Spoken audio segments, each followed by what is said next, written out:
Good morning everyone, welcome to my channel. আশা করি সবাই খুব ভালো আছো, সুস্থ আছো, সাবধানে আছো। আজকে বেশ অনেকটাই সকালবেলায় ঘুম থেকে উঠেছি, আর উঠে আমাদের ব্রেকফাস্টও করা হয়ে গেছে। তারপরে ও বেরিয়ে গেল। আর তোমরা যেমনটা জানতে, আমি আগের কয়েকটা ভিডিওতে বারবার বলছিলাম বাড়িতে যাও, বাট সেটা হচ্ছে না, কারণ কিছুদিন পরে আমাদের এমনিই বাড়িতে যেতে হবে। আমার ওই বলেছিলাম না তোমাদের যে আমাদের ওষুধ আছে গায়ে। আমার বড় শ্বশুরের হচ্ছে ছেলে নেই, তো এখন সমস্ত কাজবাজ ও করেছিল, তার এখন বাৎসরিক সামনে, তো তখন বাড়িতে যাব। এই মুহূর্তে আর বাড়িতে যাচ্ছি না, আর যদি পারি অবশ্যই সেসবও তোমাদের সঙ্গে আমি শেয়ার করব। তো বাড়িতে যাইনি তাতে কি হয়েছে, মা কিন্তু অনেক কিছু পাঠিয়ে দিয়েছে আমাদের জন্য। মানে মামা এদিকে আসছিল, তো মামার কাছে অনেক কিছু পাঠিয়ে দিয়েছে, তরকারি সবজি। মামাও অবশ্য কিছু কিছু এনেছিল, তো সমস্ত কিছু আমি তোমাদের সঙ্গে একটু পরে শেয়ার করছি। মানে কি কি পাঠিয়ে দিয়েছে কয়েকদিন হচ্ছে। আমাদের অনেক কিছু খাওয়াও হয়ে গেছে। তো যাই হোক, এখন একা একা বসে আমি একটু আদালত দেখতে আমার ভীষণ ভালো লাগে। তো ও তো বেরিয়ে গেছে, এখন আমার তো আর কোনো কাজ নেই, আদালত দেখবো আর একটা ভিডিও থাম্বনেল তৈরি করব। আগে যখন বিগ বস হতো তখন বিগ বসটা দেখতাম, বাট এখন তো আর বিগ বস হচ্ছে না। তো বিগ বস দেখতে আমার ভীষণ ভালো লাগে, বলা যায় আমি বিগ বসের খুব বড় একজন ফ্যান। আর এখন আমি আদালতটা দেখব। তো চলো বন্ধুরা, তোমাদের সঙ্গে পরে আবার দেখা হচ্ছে। তো এই যে এখানে বসে বসে আমি ল্যাপটপে আদালত দেখছিলাম, আর আমার থাম্বনেল তৈরি করা হয়ে গেছে। এই আদালতটা শেষ হলে দুপুরে রান্না করতে যাব। এই দুজন যখন একসঙ্গে আদালত করেন আমার ভীষণ ভালো লাগে। আই এম জাসওয়াল আর হচ্ছে কেডি পাঠক। এতক্ষণ এখানে বসে বসে আদালত দেখছিলাম, আর এখন দুপুরবেলার রান্নাও করতে হবে। এখন আমি সেদিকে যাচ্ছি। চলো এবার দেখিয়ে দিই আমার বাড়ি থেকে কি কি পাঠিয়েছে। অবশ্যই কদিন ধরে খাচ্ছি তো অনেক কিছু কম হয়ে গেছে, তারপরেও যা যা আছে সবটাই তোমাদের সঙ্গে শেয়ার করি। তো এবার দেখো বাড়িতে কি কি পাঠিয়েছিল। এখানে দেখতে পাচ্ছ বরবটি সিম, কয়েকদিন হয়ে গেছে বলে একটু হলুদ হলুদ হয়ে উঠেছে, আর এর থেকে আবার খাওয়াও হয়েছে। আর এখানে আছে বেগুন, এই যে 2 ধরনের বেগুন, আর আছে সিম। এসব আমাদের বাড়ির গাছেরই। তো বেগুন হচ্ছে বাড়িওয়ালাকে দিয়েছি, আমরা খেয়েছি, আরও অনেক বেগুন ছিল।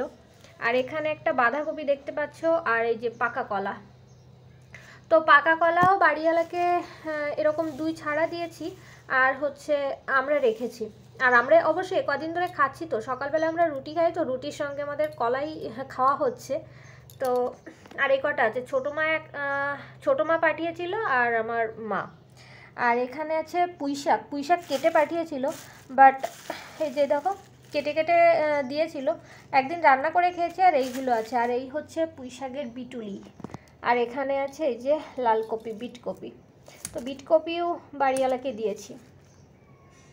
তো যাই হোক, সবজির ভিতরে এইসব পাঠিয়েছে। আর এছাড়াও না মা আরও অনেক কিছু পাঠিয়েছে, যেমন বড়ি পাঠিয়েছে, ডিম পাঠিয়েছে, হাঁসের ডিম, মুরগির ডিম, রাজহাঁসের ডিম, অনেক কিছু পাঠিয়েছে। আর মামার বাড়িতে এসেছে তোমার হচ্ছে নারকেল দিয়ে মানে মামা নারকেল নিয়ে এসেছিলো। আর অনেক মাছ পাঠিয়েছে, তো সেগুলো তো ফ্রিজে, এগুলো সেজন্য তোমাদের সঙ্গে সেগুলো আর শেয়ার করলাম না।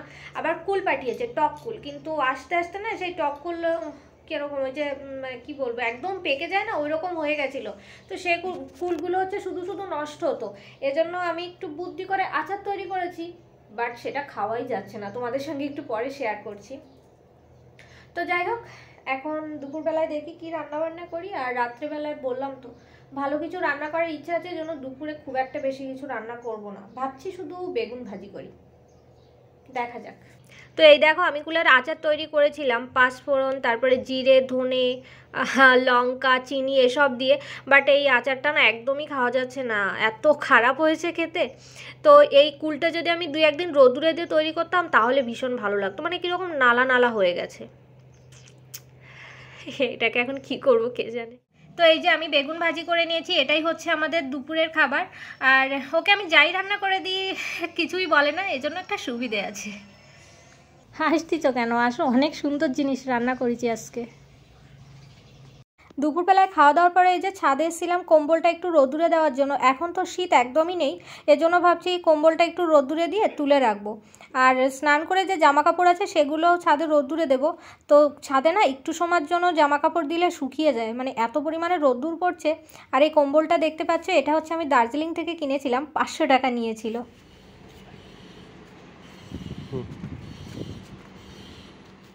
জামা কাপড় সাধারণত আমি নিচেই শুকাতাম, বাট এখন না নিচে তেমন একটা রোদ্দুর যায় না, এর জন্য সেই 6 তলার উপরে আসতে হয় জামা কাপড় শুকানোর জন্য।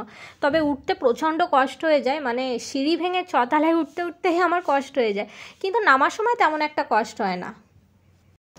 তো এই যে সন্ধ্যার সময় আমরা দুজন যাচ্ছি একটু হাটে, মানে এই সাইডে না আজকে হাট বসে, তো দুজন এখন সেখানেই যাচ্ছি।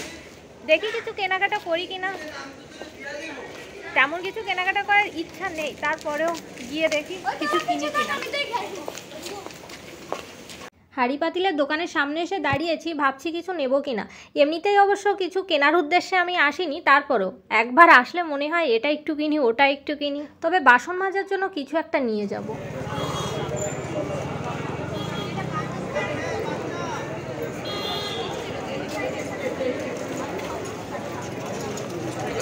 হাট থেকে অবশ্য আমরা চলে এসেছি, আর তারপরে এই যে সবজির মার্কেটে এসেছিলাম। এখান থেকে ভাবছি বেশি করে আলু কিনে নিয়ে যাই, মা তো অনেক কিছু পাঠিয়েছে, এজন্য ভাবছি বেশি করে আলু কিনে নিয়ে যাই, তাহলে অনেক দিন আমাদের আর সবজির মার্কেটে আসা লাগবে না। তো এই যে আমরা বাসায় চলে এসেছি, আর আসার সময় কিনে এসেছি 2 কেজি আলু, দুটো হচ্ছে মিষ্টি গজা, আর একটা বাসন মাজা।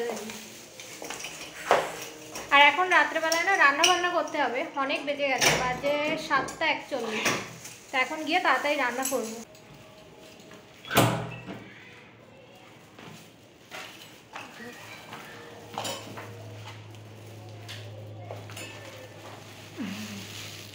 যেমনটা তোমাদের বলেছিলাম রাত্রে ভালো কিছু রান্না করার ইচ্ছে আছে। এই যে হাঁসের মাংস, এটাও অবশ্য মা পাঠিয়ে দিয়েছে, আর এর জন্য আমাদের সমস্ত মশলাপাতি রেডি হয়ে গেছে। এখানে দেখতে পাচ্ছ আছে রসুন বাটা আর আদা বাটা। আমি হাঁসের মাংস একটু রসুন দিই, আর এই সাইডে মানে এক সাইডে আছে হচ্ছে জিরে বাটা, আর এক সাইডে হচ্ছে গরম মশলা বাটা। তবে আমি হাঁসের মাংসতে কিন্তু পেঁয়াজ দিই না। আর এইখানে দেখতে পাচ্ছ অনেকগুলো আলু কেটে নিয়েছি।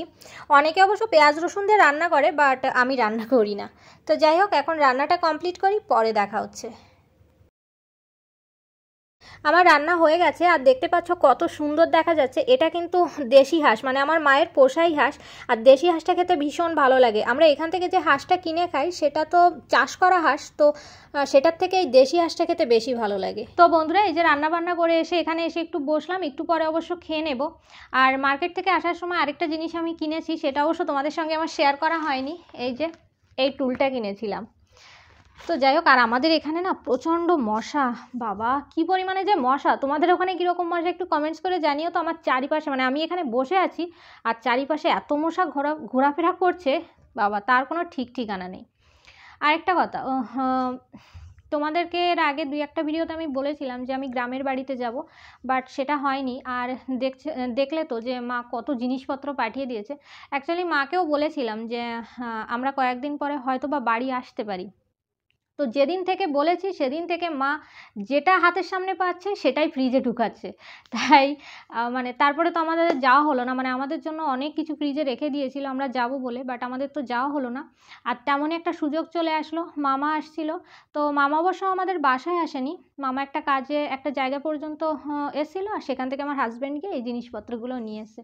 আমার মনে হয় সমস্ত মা বাবাই এরকম হয়, যদি শোনে যে ছেলে মেয়ে বাড়িতে আসবে তাহলে কি গোছাবে আর কি গোছাবে না, সব কিছু যেন গোছাতেই থাকে।